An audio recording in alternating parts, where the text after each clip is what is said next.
आपने रील्स में तो देखा होगा जहाँ सुबारू बार बार मर के जिंदा हो जाता है, लेकिन वो ताकतवर नहीं बन पाता जितना उसे होना चाहिए।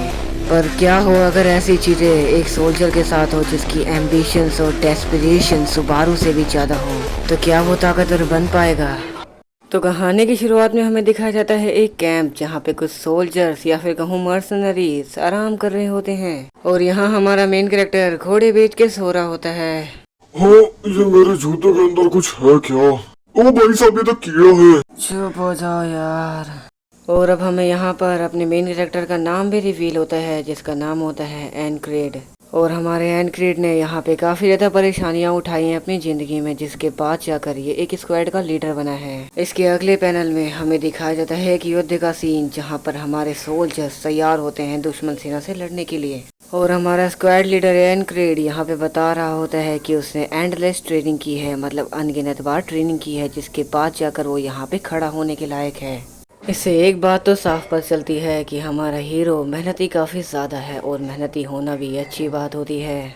पर ये बंदा कितना भी मेहनती हो, लेकिन ये बंदा उतना स्ट्रांग नहीं, क्योंकि यहाँ के आम सोल्जर्स भी हमारे हीरो को पटक देते हैं और यहाँ पे उसकी हालत ख़राब कर देते हैं। इसके बाद हमारा हीरो हमें बताता है कि उसके पास कोई टैलेंट नहीं, और उसका सपना है अपनी लिमिट्स को तोड़ के आगे बढ़ना, लेकिन ये हर किसी के बस की बात नहीं होती। हमारा हीरो एनक्रेड यहाँ पे काफ़ी ज़्यादा मुश्किल से लड़ रहा होता है और खुद को बचा रहा होता है, लेकिन वहाँ अचानक से एक तीर आता है जो एनक्रेड के लगने ही वाला होता है, लेकिन वो लकीली बच जाता है उससे, और उसके पीछे वाले बंदे को वो तीर लग जाता है। और यहाँ हमारा हीरो एनक्रेड की हालत बुरी तरह ख़राब हो चुकी है और वो गंदी तरह हाफ रहा होता है। पर अचानक से उसके सामने एक आ जाता है एलीट सोल्जर जो एनक्रेड पर हमला कर देता है, और दुर्भाग्यवश वो हमला एनक्रेड के लग भी जाता है, जिससे एनक्रेड बुरी तरह घायल हो जाता है और वो सांस भी नहीं ले पा रहा होता, क्योंकि उसके गले में चाकू पड़ा है।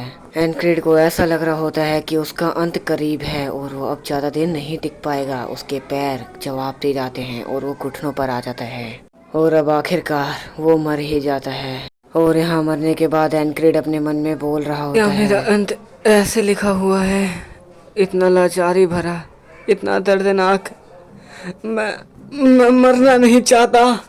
अगर आप यहाँ तक इस वीडियो को देख रहे हो तो प्लीज़ लाइक और सब्सक्राइब भी ज़रूर कर दो। और अगर इस वीडियो पर 10 कमेंट्स आ गए इसको लाने के ऊपर, तो इसका मैं फुल पार्ट ज़रूर लाऊंगा अगले ट्यूसडे तक। और यहाँ अचानक से एनक्रेड को होश आ जाता है और वो जग जाता है। हाँ हाँ, ये मेरे जूते के अंदर कुछ है क्या? ओ भाई साहब, ये तो कीड़ा है। और मैं यहाँ पर ये सीरीज दोबारा एक्सप्लेन नहीं कर रहा, यहाँ पर ये सब चीज़ें दोबारा हो रही होती है, जिसके कारण मैं और हमारा हीरो स्क्वाड लीडर एनक्रेड काफ़ी ज़्यादा कंफ्यूज हो जाते हैं। और यहाँ एनक्रेड दोबारा से युद्ध कर रहा होता है, लेकिन उसको पहले की तरह ही यहाँ पे काफ़ी ज़्यादा परेशानियाँ हो रही होती है। और भाई साहब, यहाँ ये बंदा फिर से मर जाता है, और ऐसे ही ये बंदा लगातार तीसरी और चौथी बार भी मर जाता है। और यहाँ पर दोबारा से वही सारी चीज़ें होने लगती है, एक बंदा थाली पीटता है और सबको जगाता है। और यहाँ पर हमारा हीरो भी कंफ्यूज होता है कि आखिर ये हो क्या रहा है। बार बार उसके कंठ में वो तलवार घुसती है और उसे उतना ही दर्द होता है जितना पिछली बार हुआ था, उसका पूरा खून जल जाता है अंदर से। अब इसके बाद दोबारा से यहाँ पर युद्ध होता है दो सेनाओं के बीच, और यहाँ पे हमारा स्क्वाड लीडर एनक्रेड फिर से युद्ध के मैदान में आ चुका है, और वो इस बार कहता है फिर से वही दिन। और हमें दिखाया जाता है वही एलीट सोल्जर जिसने हमारे एनक्रेड को काफ़ी बार मारा है, और वो आता है झपट्टा मारते हैं एनक्रेड पे उसको दोबारा से मारने के लिए। पर यहाँ मुझे क्यों लग रहा है कि एनक्रेड हमारा तैयार है इस अटैक से लड़ने के लिए, और उसकी आंखों में वो ज्वाला दिख रही है जो एक युद्ध के मैदान में दिखनी चाहिए।